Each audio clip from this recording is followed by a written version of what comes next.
Yo, what's up everybody? It's Ansel and today I am back with the KBD67v3, the aluminum upgrade to the KBD67 Lite, and I'm going to tell you why this kind of isn't worth it for most people. So, let's get right into it. The premise of the board is pretty simple. The KBD67v3 is an aluminum upgrade to the KBD67 Lite. One of the biggest drawbacks of the KBD67 Lite and many other budget boards within its price range is that it's made out of plastic. And a lot of premium keyboards are made out of aluminum or some kind of metal, maybe it's stainless steel, whatever. This aims to solve that problem, and it does it pretty well, to be honest. It feels great, it looks amazing. The anodization feels pretty good. It's a bit powdery at first, but this wears away with time and you can even just rub it off like that, it's fine. The seam is really clean. It's a little uneven here and there, but it's not that bad, honestly. It's better than the KBD67 Mark II in my opinion, and overall it is a true upgrade to the KBD67 Lite. Now, the KBD67 Lite also felt flimsy because it was plastic. It was light, it was easy to move around. I just didn't like that about the keyboard. With this board, it just feels so much better. The KBD67 Lite was give or take a pound. That's really light, but this guy fully built is around 2.3 pounds, which is still a bit on the lighter side. But then I added tire weights and that just made it around 3-ish pounds, which felt so much better. Still a bit on the lighter end, but it feels way better than having no weight. And you can buy the optional $35 brass weight that goes inside, but why do that? I use tire weights instead, and that's cheaper, you don't see it, and it does just the same. It's just a tad bit lighter, but I don't think you would even notice. Now for sound, I have a full video showcasing the different configurations that I had this board in, without foam, with foam, without tire weights, with tire weights.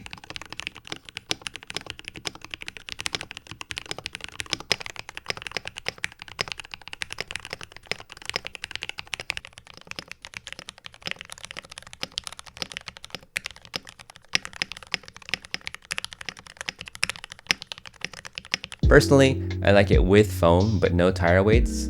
Without the foam, it's just a tiny bit hollow, and the tire weights make it sound just a bit dense, which is fine if you like that, but for me, I just prefer it without the tire weights. But even with the tire weights, I think it still sounds great.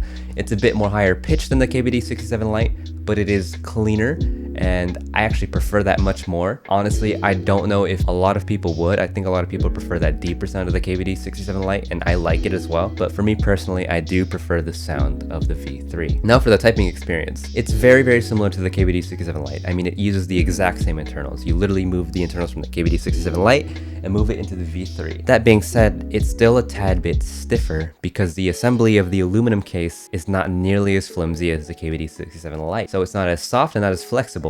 And I didn't think I would notice that, but it is noticeably stiffer. It still has a very soft bottom mount and it's still very pleasing to type on, but the KBD67 Lite just felt better. Now, even though the Lite version does feel better to type on, I still would prefer to have the V3 simply because it just feels heftier and more premium. But for the most part, I don't think most people would notice a difference that much, but it is noticeably stiffer. Now for my recommendation. Is this board worth it? No. It's not, when you consider how much it costs. The black and the gray version are worth $125, and the E-white version and the mirror version both cost $155. The mirror version, by the way, is chef's kiss. The thing is beautiful. That being said, no matter which way you look at it, it's too expensive. I know that the machining costs go up because it is multiple parts and there's more machining to be done. It's still too expensive for me. The KBD67 Lite alone is only $109. This is $125 at least, and if you want the other colors, it's $155. That costs more than the entire KBD67 Lite alone. That is not worth it. Now, because you need the KBD67 Lite to have the KBD67-3, you're looking at spending around $235 to like $275-ish dollars. That's a lot of money. That's not even factoring shipping. Normally, I don't factor that in, but when you think about it, most people will already have the KBD67 Lite, which they paid around $25 for shipping. Then you have to buy this again and pay for shipping again. That's another $25. Now, if you buy everything in one go, it's a different story. But if you buy them separate times, that's gonna be almost $50 to $60 total in shipping. That's over $300 for the entire thing. Well over $300. That's not worth it. There are boards like the Alexa 65, the Keychron Q1, the GMMK Pro, the Scarlett TKL, the Thera 75, the Bake Neko 60, which is open source and you can get it CNC milled and everything for less than the entire KBD67 V3. You can do all of that for around a little bit more or a little bit less than the price of a KBD67v3. Why even go for this board at that point if you're gonna spend that much? You might as well just get the next best thing, especially if you're looking at something like a Thera 75. That thing is amazing. I would much rather have my own Savage 65 over the KBD67v3. I just prefer it. And that's me. If you like this more, then that's all you. Go ahead, spend that money. If you're absolutely married to this keyboard and you love the Lite and you really want that aluminum upgrade, grab it. Now I know that's not the most fair comparison. I get that, especially because a lot of those boards are different form factors, they're different mounting styles, they're different design philosophies. It doesn't change the fact that this is still very expensive when you factor in all of the costs. Once you start to charge $250 within this hobby, you're starting to push what you can sell. For $150, I can just get another set of GM Keycaps, which I would much prefer to have over the V3. But that's just me, right?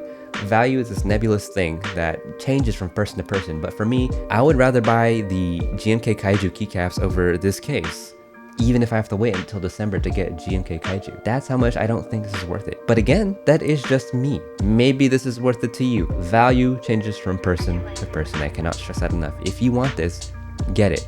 But I think for the majority of people, this is not worth the extra money. But then again, that's up to you. And if you want to get it, by all means. It's still a very good board, and I still like it a ton. Do I think it's worth it? No. But do you think it's worth it? That's an entirely different game. So, you know, I guess that's it. The answer is it depends, but for most people, I don't think it's worth it. With that being said, thank you so much everyone for watching. I hope you enjoyed the video.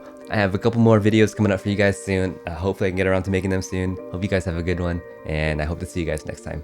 Peace.